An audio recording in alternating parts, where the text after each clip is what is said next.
Hello बच्चों, let's take a given question. The question says a body cools in a surrounding of constant temperature 30 degrees Celsius. Its heat capacity is 2 joule per degree Celsius. Initial temperature of the body is 40 degrees Celsius. Assume Newton's law of cooling is valid. The body cools to 38 degrees Celsius in 10 minutes. In further 10 minutes, it will cool from 38 degrees Celsius to option A 36 degrees Celsius, option B 36.4 degrees Celsius, option C 37 degrees Celsius, option D 37.5 degrees Celsius. So is question ko we need to understand the Newton's law of cooling, concept of Newton's law of cooling, which says the rate of cooling, that is dt upon dt, is directly proportional to the uh, change in temperature. Or to be precise, we need to say the temperature difference between the body and surrounding, यानी कि temperature difference between body and the surrounding. So this is how the Newton's law of cooling expression we write. So इसको थोड़ा सा अगर और हम generalize कर दें, so let's suppose we have a body which is initially at temperature Ti and finally it will be having a temperature Tf, right? And to move from here to here it takes delta T times. So we can say rate of cooling को हम क्या लिख सकते हैं, that is rate of cooling basically क्या, fall in temperature with respect to time. So fall in temperature की अगर हम बात करें, so it will be Ti minus Tf upon time delta T. So this is the fall in temperature and यही है proportional किसको, temperature of body minus temperature of surrounding को. ठीक है, अब temperature of body क्या रखा जाए, temperature initial या temperature final. So we take the average value, right? So final expression जो हमारे पास आता है, इसको हम T मान लेते हैं, जो total time T लग रहा है let's say. So K is a constant over here and यहाँ पे temperature of body we can take it as to be Ti plus Tf upon 2, that is the average value minus Ts.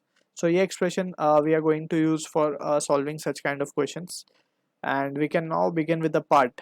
So हमें first case में बोला है कि initially उस surrounding का temperature 30 degree है, heat capacity given है body की, initial temperature of body is 40 degrees Celsius. So initial temperature is 40 minus final is it is cooling to 38 degrees Celsius divided by it takes time 10 minutes यानी कि 600 seconds, right? We are using this expression for the first part.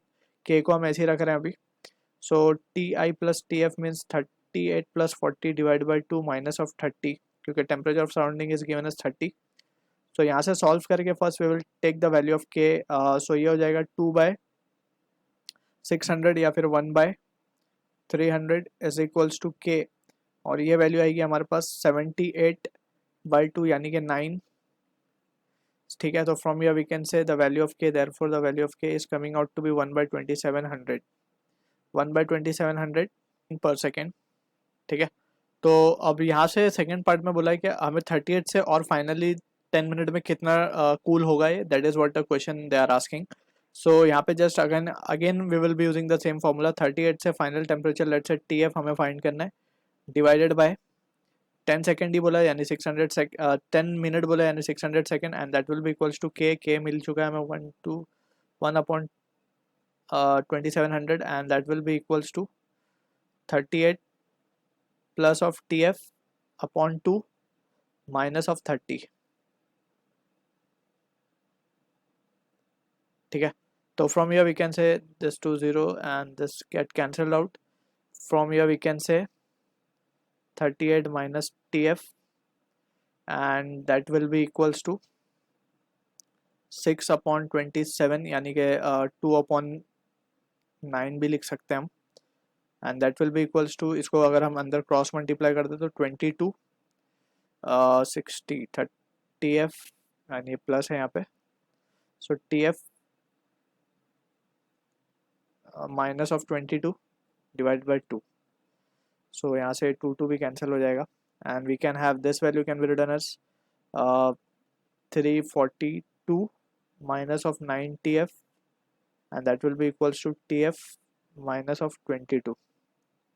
ठीक है, तो finally we can say 10 Tf will be equals to 364.